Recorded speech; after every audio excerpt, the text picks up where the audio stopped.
기도하겠습니다. 하나님 감사합니다. 오늘도 주님의 은혜 가운데서 이 하루가 시작되었고 주님의 은총 가운데서 이 하루는 마감될 줄로 믿습니다. 저희들의 인생의 시작과 끝은 다 주님의 손길과 섭리 안에 주님의 우리를 사랑하시는 그 계획 안에 있는 줄로 믿사옵나니 저희들이 행하는 모든 일들이 하나님이 원하시는 그것과 일치될 수 있도록 저희들의 생각과 마음을 날마다 성령께서 우리 주님의 거룩하신 말씀으로 조명하여 주심으로 깨어있게 하여 주시옵고 살아있게 하여 주시오며, 그래서 주님과 깊은 영적 교제가 단 한순간도 끊이지 아니하도록 저희들을 성찰하시고 살펴주시고 감찰하여 주시옵소서. 오늘도 주시는 말씀을 통해서 주의 나라가 우리의 심령 가운데 펼쳐지기를 나타나기를 소원하오며 우리 주님 예수님의 이름으로 기도하옵나이다. 아멘. 자, 우리 하나님 말씀 나누겠습니다. 오늘은 이사야 66장 1절로 6절에 있는 말씀입니다. 이사야 66장 1절로 6절입니다. 먼저 본문을 찾으셨으면 우리 같이 이 말씀을 봉독하겠습니다. 여호와께서 이와 같이 말씀하시되 하늘은 나의 보좌요 땅은 나의 발판이니 너희가 나를 위하여 무슨 집을 지으랴? 내가 안식할 처소가 어디랴? 나 여호와가 말하노라. 내 손이 이 모든 것을 지었으므로 그들이 생겼느니라. 무릇 마음이 가난하고 심령에 통회하며 내 말을 듣고 떠는 자 그 사람은 내가 돌보려니와 소를 잡아 드리는 것은 살인함과 다름이 없이 하고 어린 양으로 제사 드리는 것은 개의 목을 꺾음과 다름이 없이 하며 드리는 예물은 돼지의 피와 다름이 없이 하고 분향하는 것은 우상을 찬송함과 다름이 없이 행하는 그들은 자기의 길을 택하며 그들의 마음은 가증한 것을 기뻐한즉 나 또한 유혹을 그들에게 택하여 주며 그들이 무서워하는 것을 그들에게 임하게 하리니 이는 내가 불러도 대답하는 자가 없으며 내가 말하여도 그들이 듣지 않고 오직 나의 목전에서 악을 행하며 내가 기뻐하지 아니하는 것을 택하였음이라 하시니라. 여호와의 말씀으로 말미암아 떠는 자들아 그의 말씀을 들을지어다. 이르시되 너의 형제가 너희를 미워하며 내 이름으로 말미암아 너희를 쫓아내며 이르기를 여호와께서는 영광을 나타내사 너희의 기쁨을 우리에게 보이시기를 원하노라 하였으나 그들은 수치를 당하리라 하셨느니라. 떠드는 목소리가 성읍에서부터 들려오며 목소리가 성전에서부터 들리니 이는 여호와께서 그의 원수에게 보응하시는 목소리로다. 아멘. 자, 오늘부터 드디어 이사야서의 마지막 장인 66장을 우리가 서로 묵상하며 이 말씀을 나누게 됩니다. 어느덧 하나님께서 저희들에게 이 이사야를 허락해 주셔서 이 말씀을 듣게 하셨고 이 말씀을 통해서 하나님을 듣게 하셨고 이 말씀을 통해서 하나님이 우리 가운데 나타나게 되셨으며 우리 가운데 주의 역사가 또한 이루어짐으로 말미암아 우리가 다 주의 구원받은 백성으로 새롭게 지어져가는 새하늘과 새 땅을 보는 성도로 살아가고 있는 줄로 믿습니다. 오늘 66장은 계속해서 이 새하늘과 새 땅과 연결되어 있는 그런 말씀이기도 한 것입니다.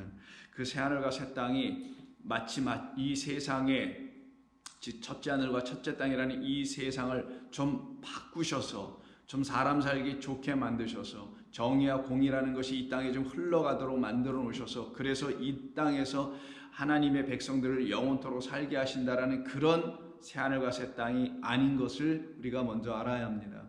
하나님께서 말씀하신 새하늘과 새 땅은 당신이 계신 그곳을 말합니다. 그 영원한 그곳을 말합니다. 여기는 유한한 곳이에요. 여긴 영원한 곳이 아닙니다. 하나님이 계신 그곳은 영으로 계신 그 영원한 곳입니다. 육으로 있는 곳은 유한할 수밖에 없지만 영으로 계신 곳에는 육이 있을 수가 없는 곳인 것과 마찬가지로 더불어서 그곳은 영원한 것입니다. 그래서 그 아버지 하나님이 계신 곳에 가길 원하는 사람들 또한 갈 수 있는 사람들은 누군가 육으로 갈 수 있는 나라가 아니요 영으로 갈 수 있는 나라입니다. 그 영이 바로 우리 가운데 있지 아니하여 그리스도 당신의 아들 예수님을 우리에게 보내주셔서 그가 우리를 향하여 내어주신 것이 그의 생명 곧 영인 말씀이라는 겁니다. 그래서 내 말은 영이요 생명이요 라고 말씀하신 이유가 거기 있는 것이죠. 그것을 갖게 된 성도들은 그 하늘나라에 이미 임하여 있는 것이고 지금 육으로 잠시 있는 이 기간 동안에는 우리의 마음 안에 하나님의 나라가 세워져 있게 된 것입니다. 그 우리 마음 안에 있는 것을 하나님이 거하시는 처소 성령의 전이라고 말하는 것이며, 그 마음 안에 있는 그곳을 놓고 하나님의 새 하늘과 새 땅을 이미 가진 자들이 누리게 될 하나님의 나라의 임하심,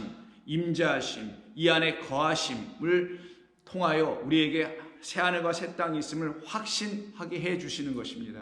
그래서 성도에게는 이 땅에서 육으로 사는 동안에는 우리 안에 이미 영이 우리를 지배하고 있기 때문에, 우리를 통째로 다 지배하는 것은 영, 하나님의 그 진리의 말씀, 의의 말씀, 공의의 말씀이기 때문에 그 말씀으로 우리 안에 하나님의 나라가 세워졌으며, 그 하나님의 나라를 가지고 하나님의 통치하심을 따라서 여호와 하나님의 왕되심에 의해서 우리가 그분의 통치함, 그분의 섬기심, 그분의 말씀 주심에 따라 그 새하늘과 새 땅이라는 약속된 그 하나를 바라보면서, 영적으로 바라보면서 소망을 가지고 살아가는 성도들을 하나님의 백성이라고 말하는 것입니다. 그것이 바로 저와 여러분들입니다. 그런 우리를 놓고 하나님께서 말씀하시는 겁니다. 무엇이라고?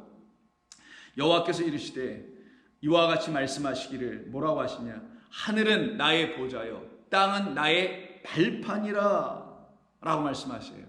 이렇게만 말씀하시면 끝났으면 좋았을 텐데, 그 다음에 왜 이렇게 말씀하셨는지 이유를 그 같은 1절 하반부분에서 이렇게 말씀하십니다.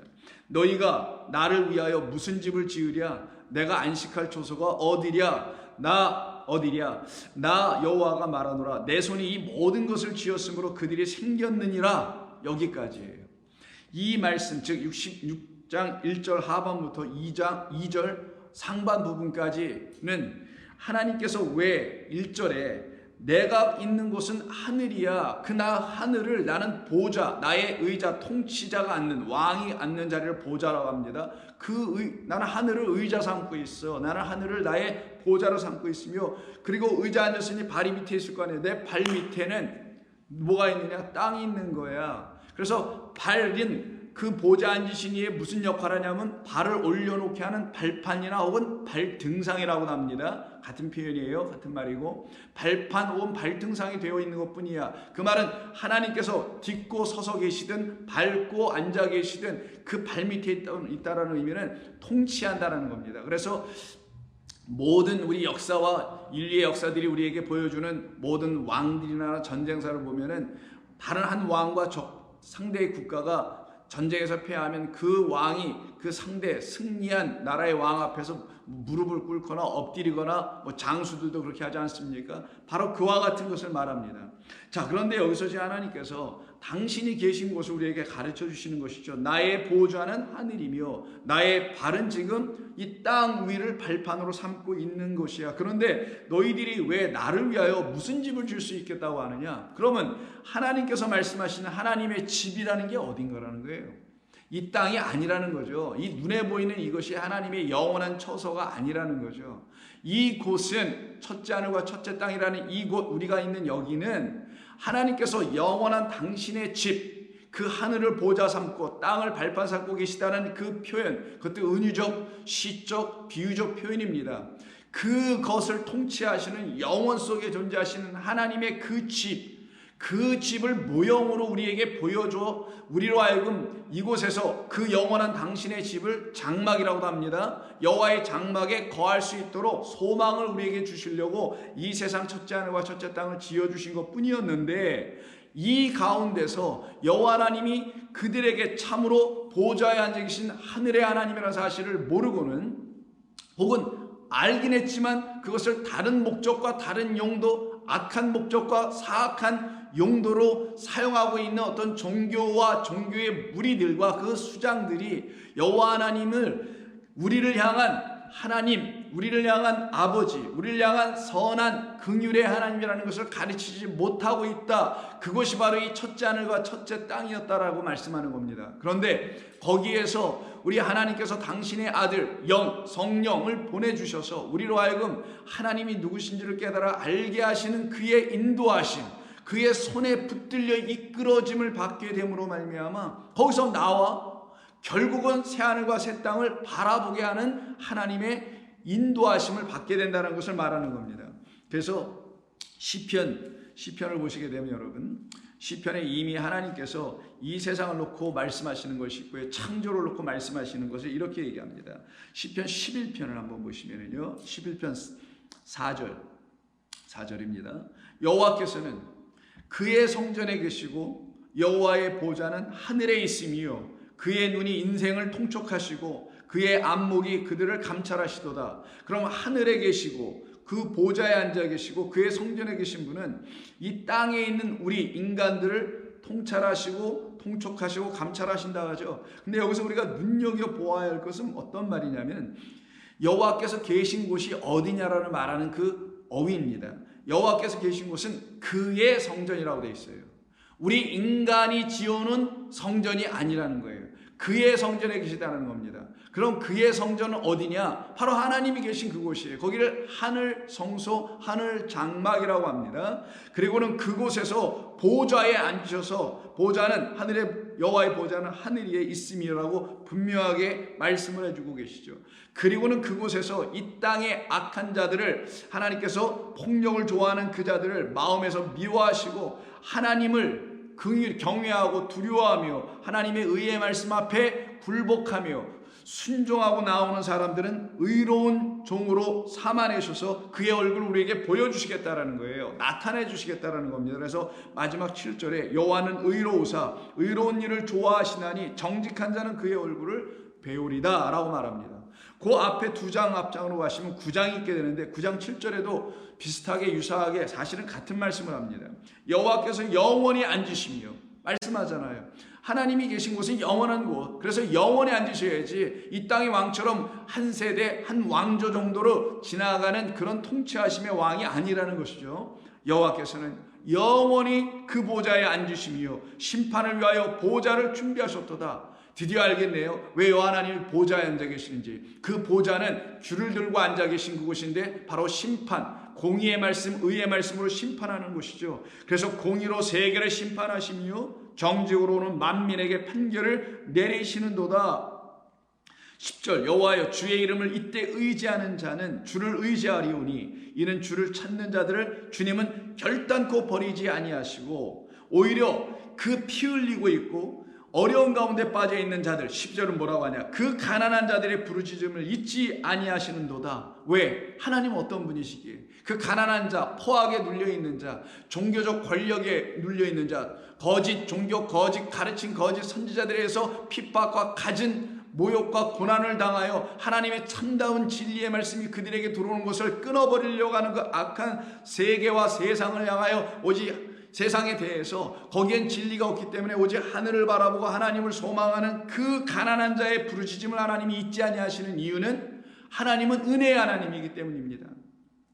기독교는 종교라고 생각하지 마시고요. 우리가 할 수 없이 세상이 기독교라고 불러주고 우리도 그렇게 하니까 그냥 기독교라고 표현을 하겠는데 우리의 신앙, 우리의 믿음은 사랑의 종교가 아니에요. 그건 세상에 하나님의 사랑에 시우자도 모르는 사람들이 그냥 갖다 붙여놓은 거고 혹은 교회에서도 그렇게 말하고 있는 것 같아 보이는데 그 하나님의 사랑은 사실은 하나님의 우리를 향한 은혜로부터 오는 겁니다.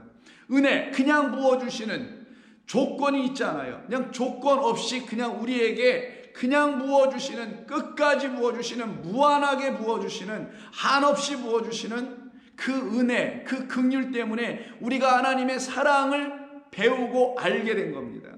쉼없는 긍휼, 끊임없는 자비, 그것으로 말미암는 은혜 받은 백성들만 하나님의 사랑을 알게 되는 거예요.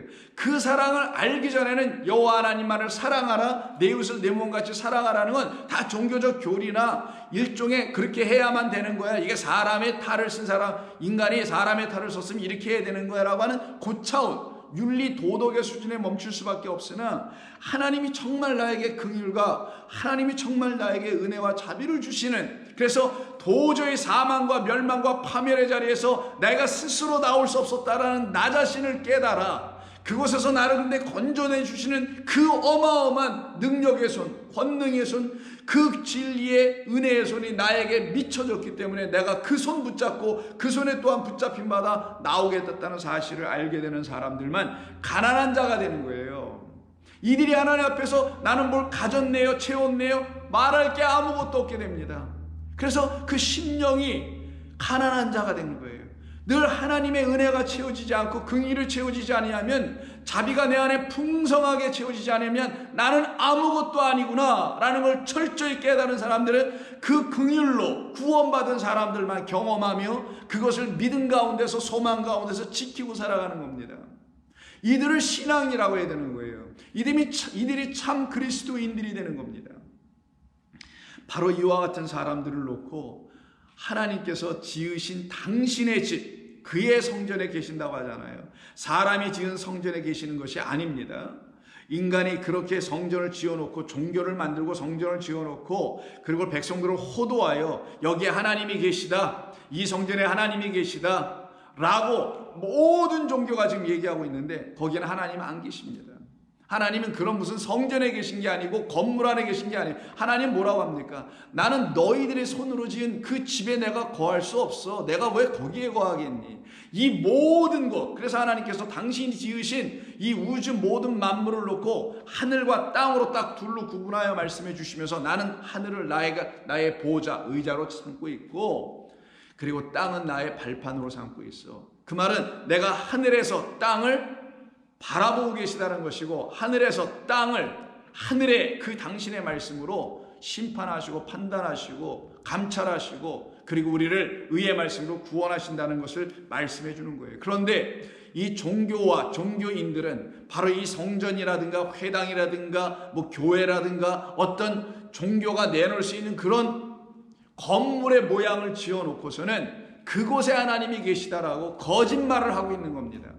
하나님은 여러분 상식적으로 생각해요. 하나님 왜 여기가 이게 성전입니까? 여기는 사람들이 예배를 드리기 위해서 모이는 당, 집당 짜서서 그냥 예배당이 되는 것뿐이에요. 그래서 우리 어렸을 땐 예배당에 간다, 예배당에 가라 했지 무슨 성전이라고 하지 않았는데, 어느 날부터 멋지게 이렇게 건물을 짓는 어떤 세 사람들이 등장하다 보니까 그걸 갖다가 하나님의 성전이다 이렇게 붙이는 것 같은데, 그게 무슨 성전입니까? 그게 무슨 템플이에요.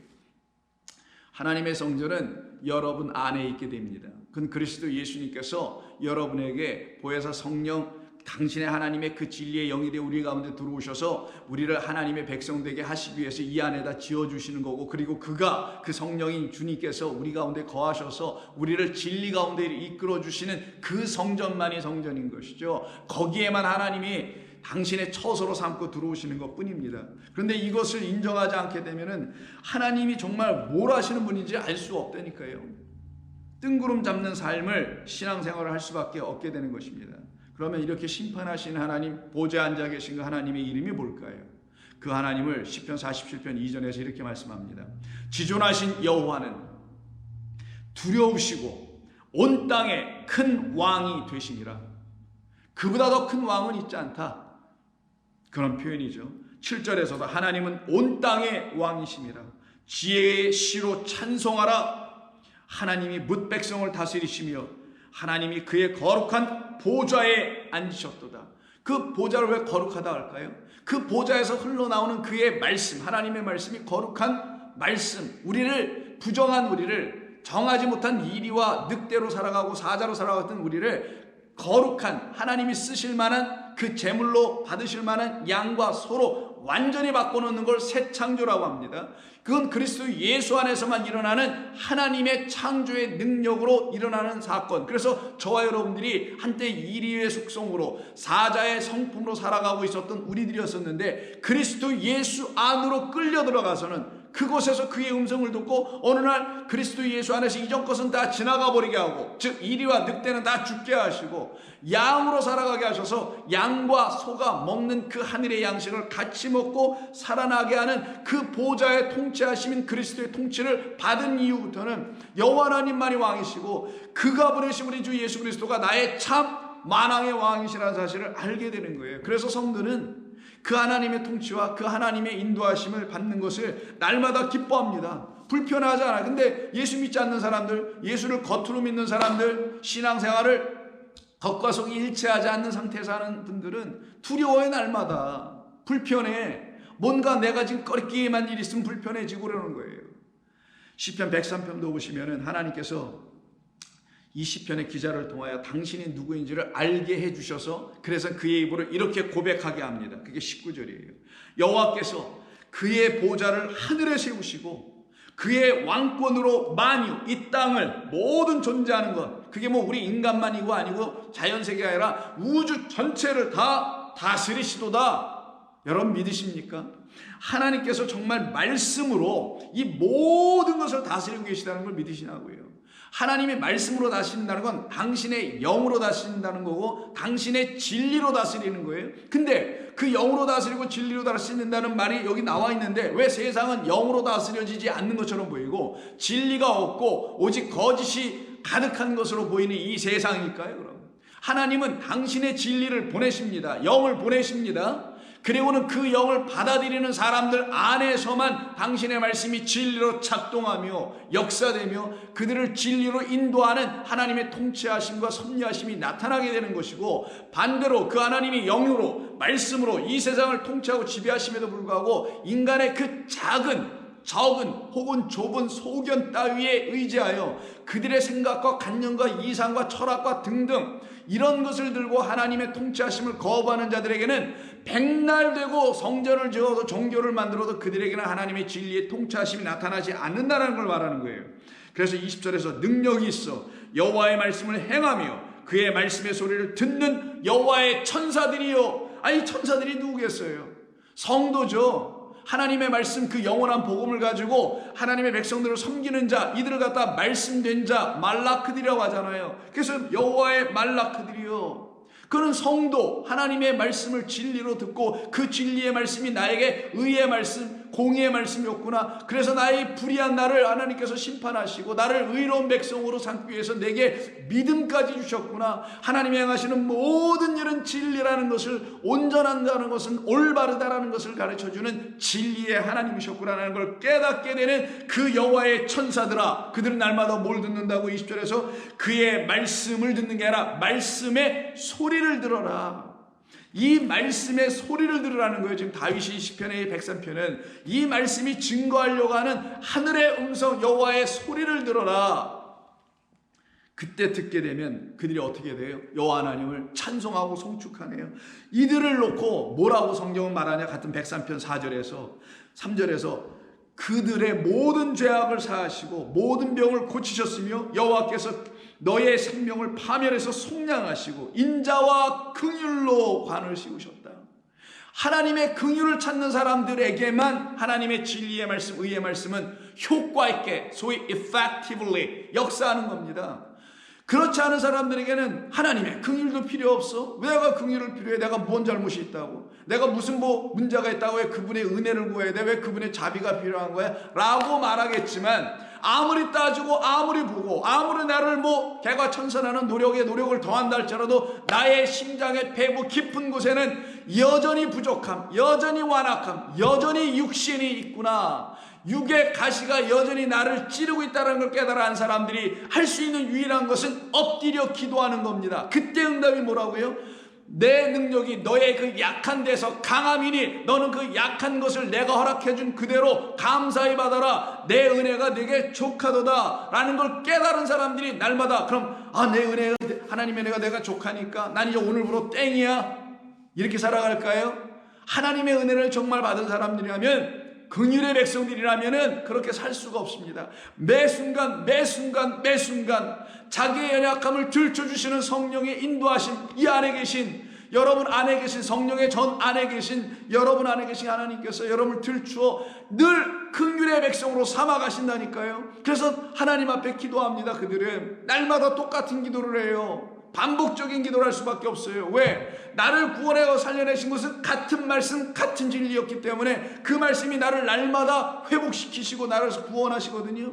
그러니 그들이 어떻게 하겠냐고요? 똑같은 기도. 하나님 내게 긍휼을 베풀어 주세요. 내게 은혜를 베풀어 주세요. 이 연약하고 가난한 나의 심령, 병들어 있는 나의 이 연약한 심령을 주님 불쌍히 여겨주세요라고 기도하는 그들에게 여호와 하나님은 하늘의 보좌를 트시고 앉으시고 그들을 통치하신다는 거. 왜? 그들이 당신의 나라여 소유여 백성이니까. 당신의 나라를 당신이 통치하지 당신의 나라도 아닌데 왜 당신이 간섭하시며 통치하시겠어요? 그러니까 하나님의 나라가 백성이 되지 않은 사람들은, 그의 소유가 아닌 사람들은 하나님의 통치를 받을 수도 없고 받을 필요도 없습니다. 마음대로 살면 됩니다. 그러나 하나님의 통치와 하나님의 간섭하심이 너무 좋아, 하나님의 나의 삶에 개입하심이 없으면 나는 안 된다는 것까지 알고 있어서 반드시 있기를 소망하며 기도하며 간구하며 오늘 하루의 삶도 하나님이 나의 삶을 간섭하셔서 나를 끌고 가신다는 걸 믿고 살아가는 사람들에게 구할 것은 긍휼입니다. 인자입니다. 그리고 은혜입니다. 그 모든 것을 통하여 매일매일 하나님의 사랑의 용광로 속에 들어가서 녹아지고 그곳에서 다시 지어져 나오는 삶을 계속 살아가는 것을 성도라고 해요. 그럼 이들의 신앙생활이, 이들의 믿음의 여정이 따분하겠어요? 매일매일 말씀 읽죠, 기도하죠, 찬송하죠. 어디 따분할 시간이 어디 있어요? 어디 지루한 시간이 있어요? 예수님을 믿는다는 게 뭐 미적지근한 뜨뜻미지근한 신앙생활이 어디 있어요? 차든지 덥든지 둘 중에 하나가 분명히 이루어지게 되죠. 하나님의 백성들을 향한 하나님의 구원하심은 그의 긍휼로 말미암아 이루어졌다는 사실을 철저히 알게 된 사람, 나의 공로가 아니요 그의 긍휼과 그의 은혜와 인자와 자비와 그래서 이 모든 사랑으로 내가 구원받는다는 사실을 아는 사람들은 하나님 앞에 서기에 긍휼로를 가지고 서기 시작합니다. 8절 103편서 8절에 보면 여호와는 긍휼이 많으시고 은혜로우시며 노하기를 더디하시고 인자하심이 풍성하시도다. 그래서 10절 우리의 죄를 따라 우리를 처벌하시길 원했다면 벌써 수천 번 수억만 번 처벌받았음에도 마땅한 우리였으나 하나님은 우리의 죄를 따라 당신의 긍휼 때문에 우리를 그대로 처벌하지 아니하시며 우리의 죄악을 따라 우리에게 그대로 갚지 아니하셨으니 이는 하늘이 땅에서 높음같이 그를 경외하는 자에게 하나님을 경외하는 자에게 경외는 뭐라 그랬어요? 성경 공부 때 기억나시나요? 하나님의 사랑을 알아야 경외가 된다 그랬죠. 사랑은 뭐를 통해 들어와요? 나 같은 죄인 살리신 그 은혜 놀라와 은혜로 들어와요. 은혜와 같은 동의어는 아시다시피 긍휼입니다. 자비입니다.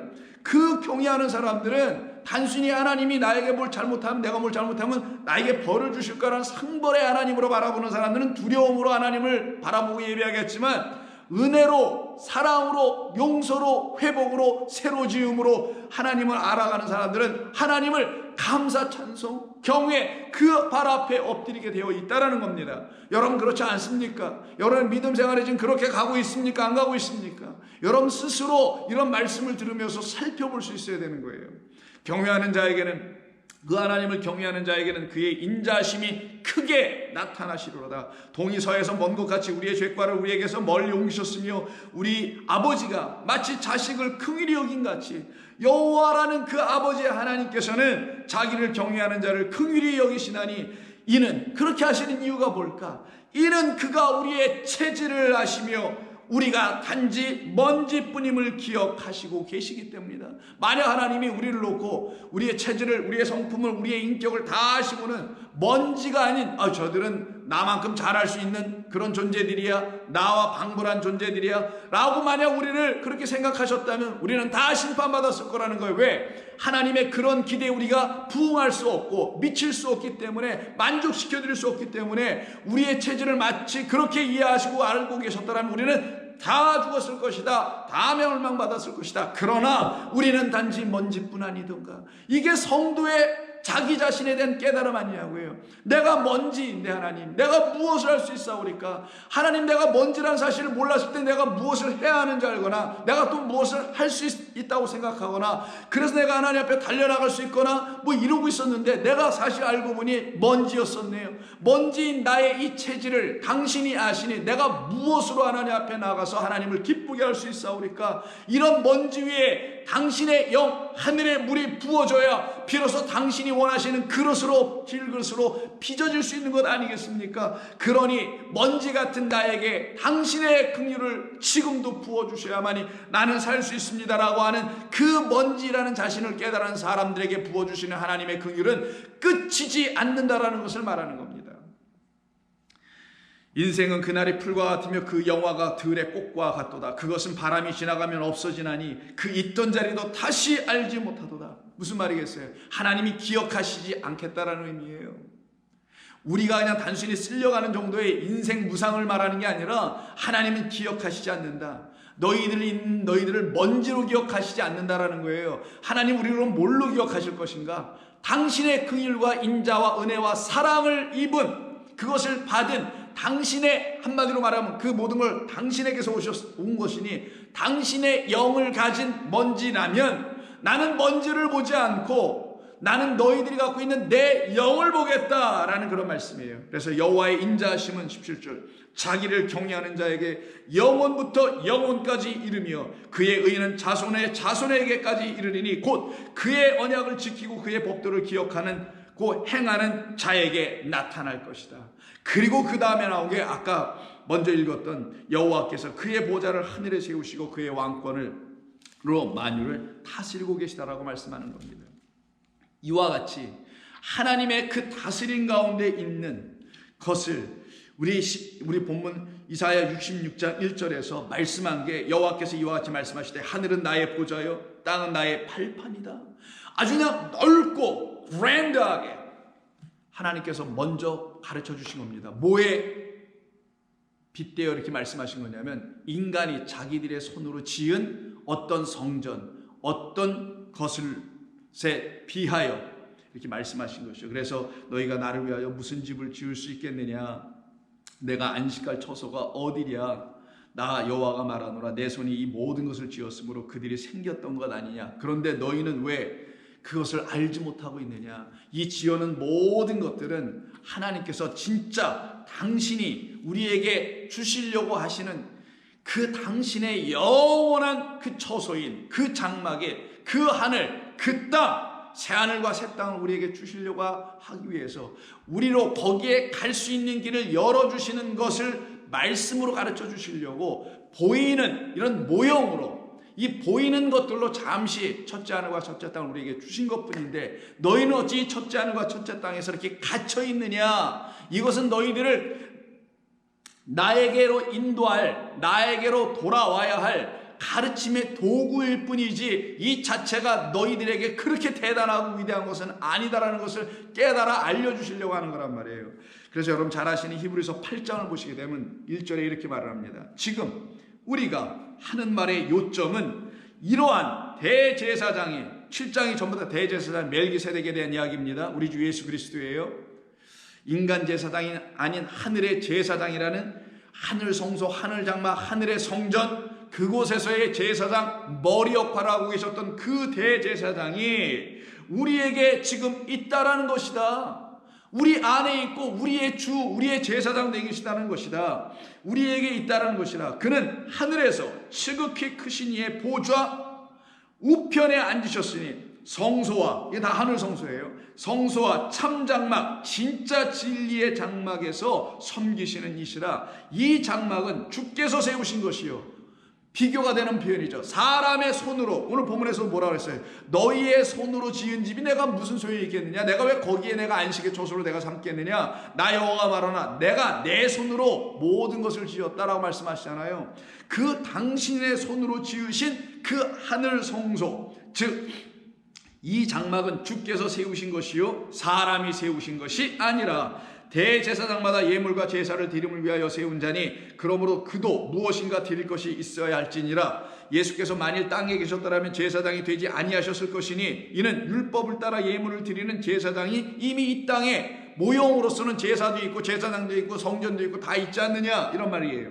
거기에서 제사장들이 다 하고 있으니 그것을 예수님이 와서 또 해야 할 필요가 없어서 이 땅에 제사장대로 오신 것이 아니었다. 그는 하늘의 대제사장이었다는 사실을 우리에게 알려주시려고 그 대제사장은 이 땅에 있는 어떤 제물을 취하여 그 어린 양 한 마리를 대제사장이 들고 들어가서 하나님 앞에 제사를 드리는 그런 제사를 드리지 않고 당신이 또한 어린 양이니 당신을 스스로 제물로 드리는 그 하늘의 대제사장의 하나님의 사랑을 가르치는 하나님께서 우리를 구원하시려고 당신의 아들을 그 대제사장으로 동시에 우리를 위해서 섬기는 제사장으로 또한 우리를 위해서 희생으로 내주실 제물로 우리에게 다 주셨다는 사실을 아무도 알고 있지 못하는 이 세상에 그를 보내요. 우리를 구원하실 길을 열어주신 그 예수 그리스도께서 대제사장이시다.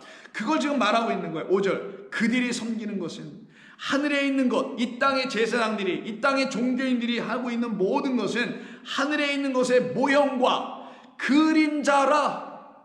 하늘에 있는 것에 나타난 모형, 하늘에 있는 그 빛에 비춰서 나타난 그림자가 바로 이 세상에서 하고 있는 모든 것들이다. 모세가 장막을 지으려 할 때에 지시하심을 얻음 같으니 이르시되 어떤 지시를? 삼가 모든 것을 산에서 내게 보이던 본을 따라 지으라. 이 산이 뭐겠어요? 하나님의 거룩한 산, 그 산에서는 해암도 상암도 없다고 하는 새하늘과 새 땅을 표현하는 거예요. 거기를 말하는 것이 단순히 신의 산을 말하는 게 아니란 말이에요. 그러나 이제 그는 더 아름다운 직분을 얻으셨으니 그는 더 좋은 약속으로 세우신 더 좋은 언약의 중보자로 오신 것이다. 그로 말미암아 옛 언약이 다 이루어내지 못한 그 부분, 남겨놓은 부분, 누가 와야만 이게 다 이루어지냐? 그리스도께서 오셔야만 이 언약이 완전히 새 것으로 우리에게 넘겨지게 되니 8장의 마지막 절인 13절에서 새 언약이라 말씀하셨으며 첫 것은 낡아지게 하신 것이니 낡아지고 새어하는 것은 결국 다 없어질 것이다. 이전 것은 다 지나갔다. 내가 만물을 새롭게 하노라 라고 하시는 그분이 우리에게 주시는 말씀, 약속, 새하늘과 새 땅에 대한 약속, 부활하게 하시겠다는 약속, 승천하게 하시겠다는 약속, 다시 오신다는 모든 약속, 이것을 우리에게 주시려고 이전 것 지나가게 하시고 새 것으로 다시 우리에게 지어주시는 것. 그렇게 되었을 때 9장 24절에서 뭐라고 하냐? 자, 9장 24절부터 그러므로 하늘에 있는 것들의 모형은 이런 것들로서 정결하게 할 필요가 있었으나 하늘에 있는 그것들은 이런 것들보다 더 좋은 제물로 해야만 되지 않겠느냐? 그래서 그리스도께서는 참 것의 그림자인 손으로 만든 이 세상의 성소에 들어가지 아니하시고 바로 그 하늘에 들어가서 이제 너희를 위하여 우리를 위하여 하나님 앞에 나타내시고 그리고 자기를 단번에 제물로 드려 26절 죄를 없이 하시려고 이 세상 끝에 나타나셨다. 완성하시러 오셨다. 여 끝은 완성이에요. 그것을 다 이루게 하시러 오신 것이다. 28절 이와 같이 그리스도도 많은 사람의 죄를 담당하시려고 단번에 들이심 받으셨고 구원에 이르게 하기 위하여 죄와 상관없이 자기를 바라는 자들에게 두 번째 나타나시게 된 것이다. 바로 이것이 우리 하나님께서 당신의 아들 그리스도 예수님 우리에게 보내주셔서 하시는 모든 일이었다. 근데 여러분 히브리서는 웬만큼 성경을 많이 읽지 않고 하나님의 말씀을 집중적으로 들어보지 않은 사람들은 이 말씀이 무슨 말인지 잘 이해가 안 될 겁니다. 그래서 5장에 이런 말을 해놨던 거예요. 여러분 잘 아시는 5장에다가 5장 11절 멜기세덱 이야기할 때마다 멜기세덱에 관하여는 우리가 할 말이 많으나 너희가 듣는 것이 아직 둔함으로 깨달아 이해하지 못하기 때문에 설명하기 어려우니라. 때가 오래되었는데도 불구하고 너희가 마땅히 그럼 선생이 되었을 터인데 너희가 다시 하나님의 말씀에 초보에 대하여 누구에게서 가르침을 받아야 할 처지가 되어 있으니 이걸 어찌한다 이렇게 표현하죠. 그거는 무엇이냐면 이 히브리서가 웬만한 사람들에게 이해가 쉽지 않다라는 걸 전제했다라는 것입니다. 그러나 마치 마태복음의 산상수훈 5장, 6장, 7장이 믿음의 초보의 신앙인들에게는 그게 무슨 말인지 이해가 안 되는 거예요. 그래서 그런 사람들이 마태복음 5장, 6장, 7장을 읽게 되면은 산상수훈을 읽으면 좀 더 뭐로 읽느냐? 그 인도의 간디 수상처럼 매일 아침마다 그 산상수훈을 읽었다는 그 사람처럼 일종의 종교인이 되고 일종의 산상수인이 그 간디에게도 그렇고 다른 성인들이라는 사람들에게도 마찬가지로 작용했던 그 작용밖에 못하는 그게 뭔지 아십니까? 도덕이고 윤리예요. 잘 살아봐야지, 깨끗하게 살아야지, 청렴하게 살아야지. 이런 것이나 가져다주는 말로만 취하게 된다는 거예요. 하나님의 말씀을. 이걸 하나님의 말씀을 만으로 여기는 겁니다. 이게 진짜 성령을 모독하는 거예요. 성령의 감동으로 써서 우리에게 주신 이 말씀을 인간이 하찮게 인간의 수준으로 뚝 떨어뜨려 버리는 인문학이나 철학이나 뭐 사회학이나 정치학이나 무슨 과학 수준이나 이런 것으로 성경을 해석하려고 하는 모든 시도가 성경을 어그러뜨리는 자들이라고 성경 분명히 말하고 있는 것입니다. 그래서 여러분들이 히브리서 같은 거 읽을 때는 집중하여 읽을 필요가 있을 뿐만이 아니라 히브리서는 다른 많은 말씀을 좀 더 읽은 다음에 이해가 필요한 거예요. 성령의 도움이 필요하다는 말씀인 겁니다. 그렇지 않으면 여러분이 이 말씀을 오해하거나 이 말씀 무슨 뜻인지 몰라서 관심 자체가 자꾸만 떨어질 수도 있다는 것을 여러분 아셔야 됩니다. 그래서 히브리서 기자의 말씀과 마태복음 서로 상관관계가 있어요. 마태복음의 히브리서는 다 유대 그리스도인들에게 유대인으로 태어나서 유대 종교 안에서 신앙생활을 했었던 그들이 그리스도 예수를 어떻게 이해하고 영접해야 되는지를 가르쳐주기 위해서 기록한 게 마태복음과 그리고 히브리서이기 때문에 마태복음과 히브리서는 그런 관점에서 같다라는 것입니다. 그래서 우리 주님이 마태복음 5장에 산상순 첫 번째 장인 5장에서 이렇게 말씀한 거예요. 예수님께서 이 땅에 오신 것은 이 아래 세상 성전, 인간이 손으로 지은 그 성전을 세워놓고 유대교라는 이름을 지어놓고, 영어로는 주디즘이라고 하죠. 유대교라는 종교를 하나 만들어놓고 그 안에 하나님이 계시다고 가르쳤던 거예요. 그게 바로 하나님을 잘못 가르쳤던 겁니다. 하나님이 그 안에 계시다고 생각하니까 사람들이 성전에 오겠죠. 왜? 하나님 만나러 가야 되니까. 잘 들어보세요. 여러분이 주일날 예배당에 오는 것은 하나님 만나러 온다고 생각합니다. 아니에요. 그건 잘못된 신앙이에요. 여러분들이 하나님을 만나면 하나님의 성령의 인도하신 가운데서 그가 여러분들을 하나님의 말씀으로 끌고 들어가 거기서 그 하나님의 임재하심을 체험해야 되는 것인 것이, 예배당에 가서 그럼 예배를 왜 드리는 거냐? 아니, 예배는 당연히 드려야지. 나를 구원하시고 날 살리신 하나님을 찬송하는 사람들이 정말 구원받은 사람들일 터인데, 그 구원받은 사람들이 어느 한 달을 정하든 이틀을 정하든 3일을 정하든 매일매일 일정한 시간을 정하든 와서 예배 드리는 건 당연히 마땅한 거예요. 그런데 그 예배 자리에 이 무슨 건물 안에 하나님이 계신 게 아니란 말이에요. 그런데 이스라엘 사람들은 그렇게 가르쳤네. 근데 그걸 기독교가 중세도 그대로 받아서 그렇게 가르쳤네. 왜? 거기 오게만 해야만이, 여기에 구원이 있다고 해야만이 그들이 전부 다 복종할 거 아니고 굴종할 거 아니겠어요? 굴복할 거 아니겠어요? 구원 못 받으면 지옥 가는 그 지옥의 무서움을 가르쳐놨기 때문에, 그래서 종교 권력이 바로 성전과 교회와 회당과 그런 종교적인 시설 가운데서 터져 나오게 됐던 겁니다. 그래서 예수님께서 산상순에서 바로 그 유대 성전을 출입하고 있는 그들을 놓고 다음과 같이 말씀하십니다. 33절. 또 옛사람에게 말한 바 헛 맹세를 하지 말고 내 맹세한 것을 주께 지키라 하였다라는 것을 너희가 들었으나 나는 너희에게 이르노니 도무지 맹세하지 말라. 하늘로도 하지 말라. 여기서 갑자기 예수님이 하늘을 말씀하세요. 하늘 아까 뭐라 그랬어요? 오늘 본문이 하늘과 땅 보좌, 하나님의 섬기신 통치하심 때문에 그러는 거예요. 땅에 이런 성전에서 섬기고 통치하시는 게 아니라는 걸 알려드리려고 계속 말씀하는 겁니다. 하늘, 보좌입니다. 하늘로도 하지 말라. 왜? 이는 하나님의 보좌이기 때문이라. 그러면 하늘로 하지 말고 뭘로 하라는 거예요? 그러면 그 보좌에 앉아 계신 진짜 그 하나님으로 해야지, 왜 여기 와서 성전에서 하고 또 뭐 하늘로 하라고 가르치고 왜 그러느냐 너희들. 하늘이 무슨 보액이라니? 밤중에 보면 별밖에 더 있어? 깜깜한 하늘이고. 그런 하늘로 하지 마라. 너희는 그렇게 배우지 않았느냐? 옛사람에게 너희는 그렇게 배우지 않았느냐? 그 하늘에다 맹세하면 된다고. 두 번째, 땅으로도 하지 말라. 땅은 뭐라 하세요? 발판, 그 보좌 앉으신 하나님의 발이 닿는 곳, 발판, 발등상이에요. 땅으로도 하지 말라. 이는 하나님의 발등상임이요. 예루살렘으로도 하지 말라. 이는 큰 임금의 성임이요. 그게 결국 누구로 하라는 거예요? 너희들 가운데 찾아오신 그 하나님, 이 하나님의 말씀으로 너희들이 깨달아 알아야 하고 만나야 할 그 하나님, 그를 영으로 만나야 되는데, 여기 지금 이 아래 세상 성전과 종교는 하나님을 보이는 것으로 전부 다 가르치고 보이는 것으로 전부 다 하나님이라고 말하고 있지 않느냐? 하늘도 하나님이요, 성전도 하나님이요, 뭐 이런 식으로. 그러나 그것이 아니다. 예루살렘으로도 하지 말라. 예루살렘 왕이 있었죠. 근데 그 왕으로 하는 게 아니라 하늘의 예루살렘이 되어 있는, 즉 하나님의 신부, 어린 양의 신부가 되어 있는 새 예루살렘 되어 있는 그들의 주인, 바로 큰 임금 만왕의 왕 우리 주 예수 그리스도 곧 여호와 하나님만이 우리의 맹세의 대상이며 그가 우리에게 맹세해 줬다는 걸 알아야지 다른 존재로는 하면 안 된다라고 지금 가르쳐 주실 때 하늘과 땅과 임금에 대해서 말씀하네요. 그러니 하늘에서 보좌에 앉아 계시고 땅을 발판으로 놓고 계신 그분이 하나님 곧 만왕의 왕 여호와는 왕이시다 라고 가르쳐준 거예요. 그런데 이렇게 말씀하신 이유가 뭡니까? 유대 땅에 오셔서 이 유대 땅에 있는 바리새인 서기관 제사장들이 그 일을 하고 있지 못하여 백성들을, 하나님의 그 신실해야 될 백성들, 진실해야 될 그 백성들, 진리 가운데 있어야 될 백성들을 전부 다 거짓된 말로 호도하고 잘못 가르쳐서 지옥 백성으로 만들었기 때문이 아니겠어요?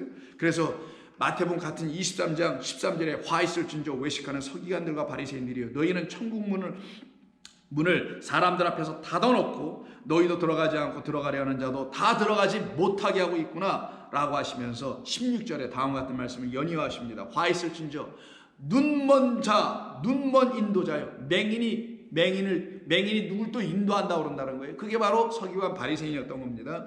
너희가 말하되 누구든지 성전으로 맹세하면 아무 일 없거니와 성전의 금으로 맹세하면 지킬지라.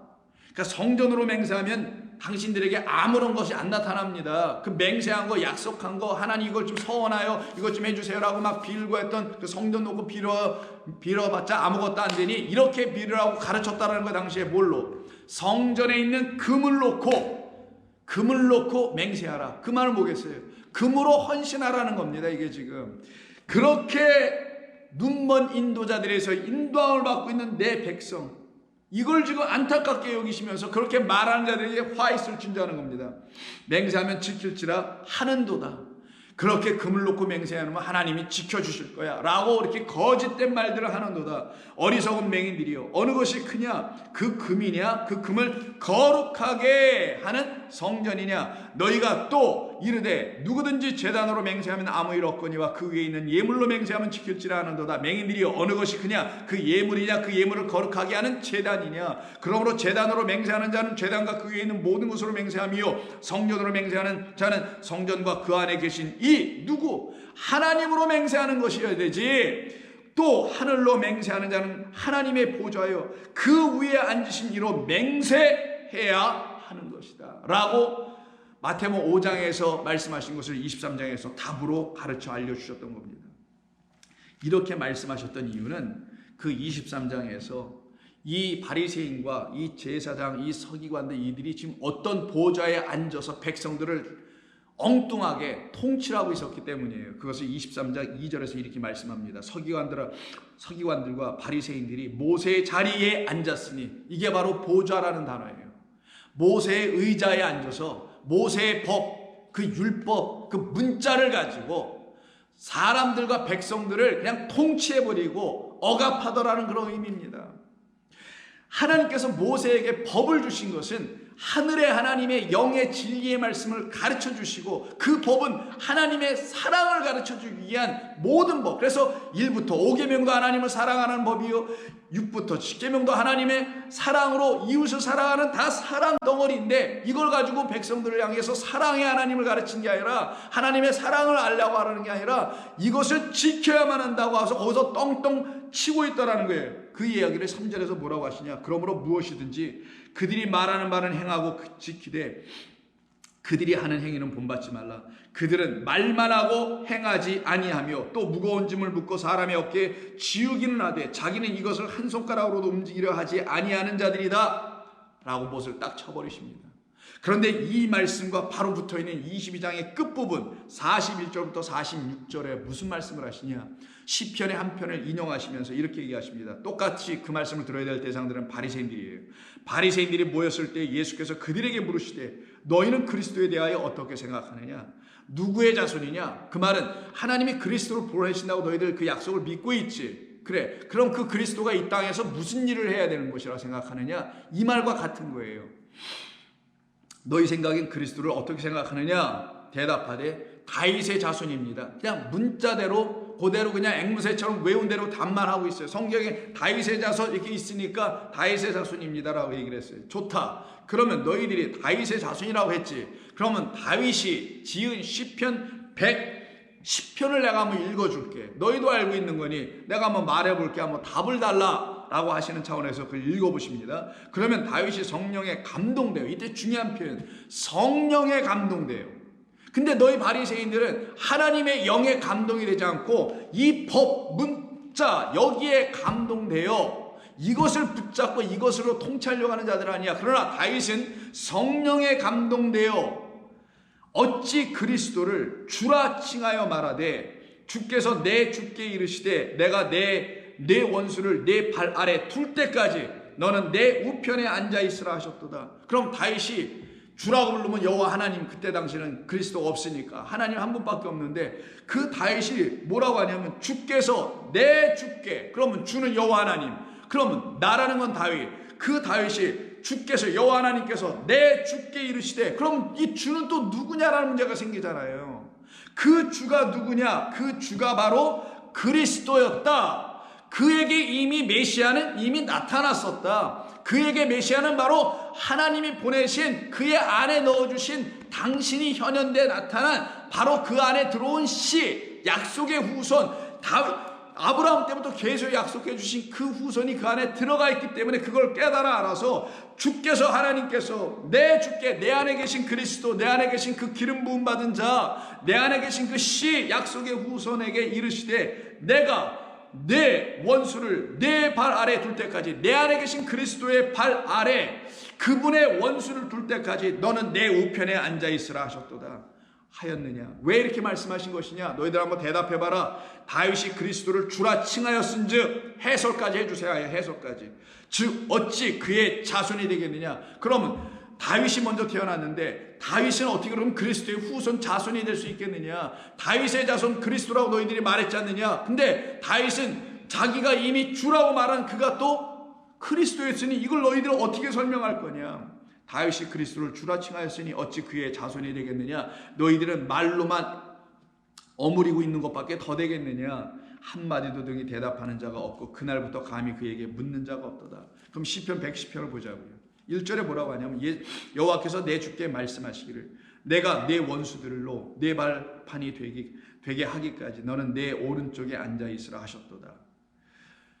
여호와께서 시온에서부터 주의 권능의 큐를 내보내시리니 주는 원수들 중에서 다스리소서. 주의 권능의 날에 주의 백성이 거룩한 옷을 입고 즐거이 헌신하니 새벽 이슬 같은 주의 청년들이 주께 나오는도다. 여호와는 맹세하고 변하지 아니하시리라.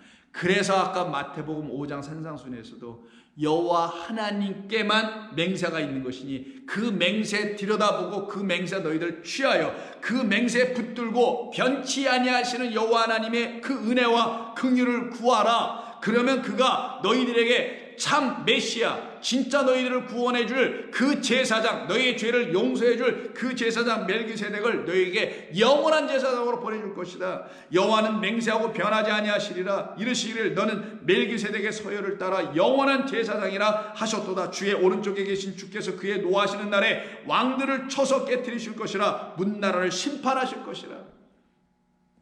다윗이 이미 이것을 성령의 감동이 되어 여러분이나 저도 똑같이 하나님의 영의 감동, 하나님의 영이 우리를 사로잡아 버리면 당시의 다윗에게서도 멜기세덱이 누군지를 깨달아 알게 된 거라는 거 사실을 말씀하고 있는 겁니다. 그때 그들에게는 하나님의 임재하심이 있게 되고 그들을 심판하고 다스릴 수 있는 분은 여호와 하나님 한 분밖에 없다는 사실을 알게 되죠. 그래서 이사야 33장 22절에서 대저 여호와는 우리의 재판장이시요 여호와는 우리에게 율법을 세우신 이시요 여호와는 우리의 왕이시니 그가 우리를 구원하실 것이니라. 그가 아니면 우리를 구원하실 분은 아무도 없다. 아무도 우리를 구원해 주실 분은 이 세상에 있을 수가 없다.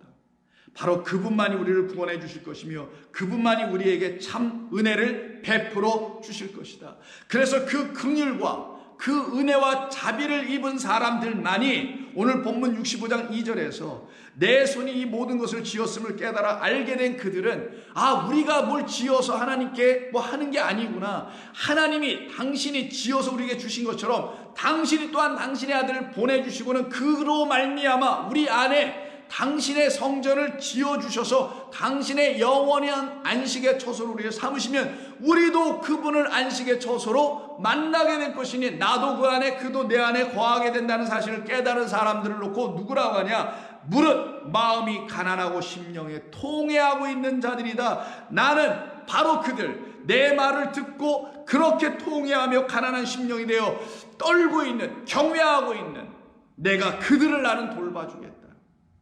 그들을 누구라고 하냐? 바로 이 새하늘과 새 땅에 들어와 있는 하나님의 백성들이라고 하는 것이며 3절 소를 잡아드리는 것은 살인함과 다름이 없이 하고 어린 양으로 제물살을 드리는 것은 개의 목을 꺾음과 다름없이 하며 드리는 예물은 돼지의 피와 다름이 없이 하고 분향하는 것은 우상을 찬송함과 다름없이 행하는 그들은 누구냐? 이 새하늘과 새 땅에 들어오지 못하고 이 첫째 하늘 첫째 땅에서 여전히 제사만 드리고 있는 자들이라고 말하는 겁니다.